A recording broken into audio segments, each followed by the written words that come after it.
খুঁটিনাটি রান্নাবাটি কুকিং চ্যানেলে আবারও একবার আপনাদের সকলকেই স্বাগত জানাই। আজকে বানিয়ে নেব লাল সবুজের টক। চলুন তাহলে সমগ্র রান্নাটা আপনাদের সঙ্গে শেয়ার করে নিই। এই টকটা বানানোর জন্য এখানে আমি কিঁদুরি ব্যবহার করেছি। আসল কথা, টক বানাবো ভাবিনি, ভেবেছিলাম একটু কিঁদুরি ভাজা বানাবো, তাই আগের দিন বাজার থেকে নিয়ে এসেছিলাম কিঁদুরি।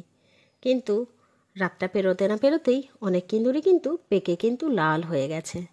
তাই কেনা জিনিস ফেলতে খুব মায়া লাগে।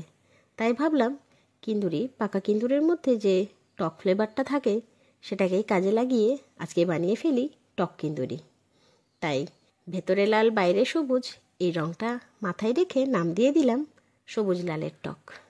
চলুন তাহলে সমগ্র রেসিপিটা চটজলদি শেয়ার করে নিই।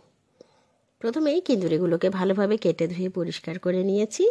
টকের জন্য এখানে ব্যবহার করছি একটুখানি তেঁতুলটাকে কিছুক্ষণ জলে ভিজিয়ে রেখে নেব, মানে রান্নার শুরুতে ভিজিয়ে নিলেই হবে। চলুন এবারে রান্না শুরু করি। এরপর বসিয়ে দিলাম হাই ফ্লেমে কড়াই বেশ গরম হয়ে গেছে, তাই দিয়ে দিলাম অল্প একটু সর্ষের তেল। ফোড়ন হিসেবে তেলের মধ্যে দিয়ে দিলাম অল্প একটু সর্ষে। কিঁদুরিগুলো তেলে ছাড়ার পর একটুখানি নাড়াঘাটা করে নিলাম। এরপর অ্যাড করে দিচ্ছি এক এক করে সমস্ত গুঁড়ো মশলা। প্রথমেই দিয়ে দিলাম পরিমাণ মতো হলুদের গুঁড়ো, এরপর দিচ্ছি স্বাদ মতো লবণ, অল্প একটু লঙ্কার গুঁড়ো, বাস। এবারে সুন্দরভাবে নাড়াচাড়া করে সমস্ত গুঁড়ো মশলা এবং কিঁদুরিগুলো ভালোভাবে ভেজে নিচ্ছি। কিঁদুরিগুলো বেশ কিন্তু ভাজা হয়ে গেছে, তাই আর দেরি না করে দিয়ে দিচ্ছি তেঁতুল ভিজিয়ে রাখা জল। এখানে শুধুমাত্র তেঁতুলের যে শিটাগুলো ছিল সেটা একটু ছাড়িয়ে নিয়েছি। তেঁতুলটা কিন্তু কোনো রকম চটকাইনি, সরাসরি তেঁতুল এবং জল কিঁদুরি ভাজার মধ্যে দিয়ে দিলাম।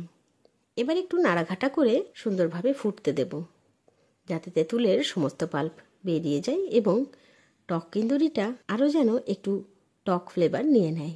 তেঁতুলগুলো যে জলটা দিলাম এটাতেই কিন্তু বাকি কিঁদুরিটা ভালোভাবে সেদ্ধ হয়ে যাবে।